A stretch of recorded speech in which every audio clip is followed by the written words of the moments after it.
Today, the U.S. and Iran resume peace talks in Qatar. President Trump says the price of oil is dropping, quote, way down. You know, oil prices are way down. We hit $69 today. It was higher than that prior to the denuclearization of Iran. The meeting in Doha is going to be perhaps important, perhaps not. We're going to find out. But we're winning militarily. It's almost won militarily, I would say. And it's really very simple. It's the denuclearization of Iran. We don't want them to have a nuclear weapon, and they're not going to have a nuclear weapon. And they've agreed to that, in all fairness. Interior Secretary Doug Burgum joins me now. Mr. Secretary, welcome back to the show. Always good to see you. Likewise, Stuart. Sure, I have to say that there's a lot of frustration with the Iranians. They're playing for time, successfully. What's your response to that? Well, I think, again, President Trump here has got all the cards, won this war militarily, won it economically, working with Scott Bessent and the rest of our great team, Marco, everyone else, with the super successful blockade. And then from a diplomacy standpoint, I mean, there's been a complete realignment in the Middle East. I mean, all of the folks that are there, I mean, UAE, Bahrain, Kuwait, Saudi Arabia, you know, all on essentially the same team. The opportunity for more people coming on the Abraham Accords. I mean, we're set up for just a sea change and moving that geopolitical center back to North America with the U.S. I mean, between Venezuela, Alaska, lower 48, the U.S., President Trump standing on the shoulders of a powerful, you know, energy dominance policy. He's got all the cards, and the Iranians can try to play it out, but I don't think that's going to work out for them. But it is working out for them. They are playing for time. It is taking a great deal of time. People ask all the time, why is this dragging on? They're playing for time successfully.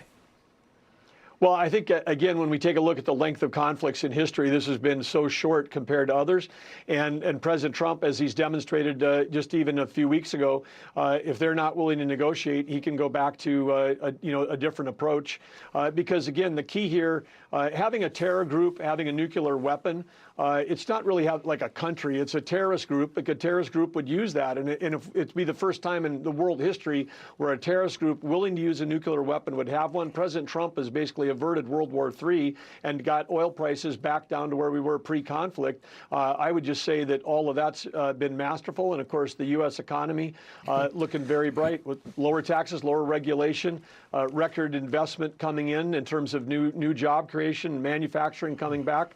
And the most secure and lowest energy prices in the world. It's another reason why people are moving manufacturing back to the U.S.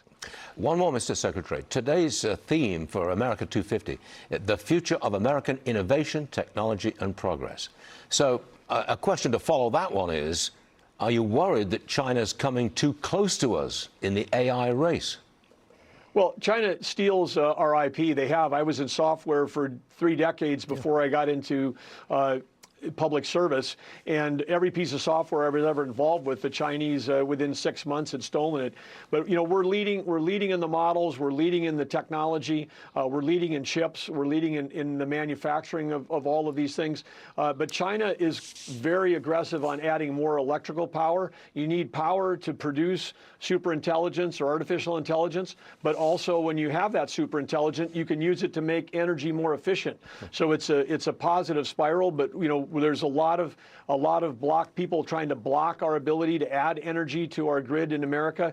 We've got to power through that because China added 93 gigawatts of coal last year. They're unconstrained by a permitting regime. They're unconstrained by local zoning options. They've got some big competitive advantages in terms of bringing power online, and the U.S. has got to be awake to that and understand that whoever generates the most electricity is going to win this AI arms race. Yes, as simple as that. Whoever generates the most electricity. You've got to do it.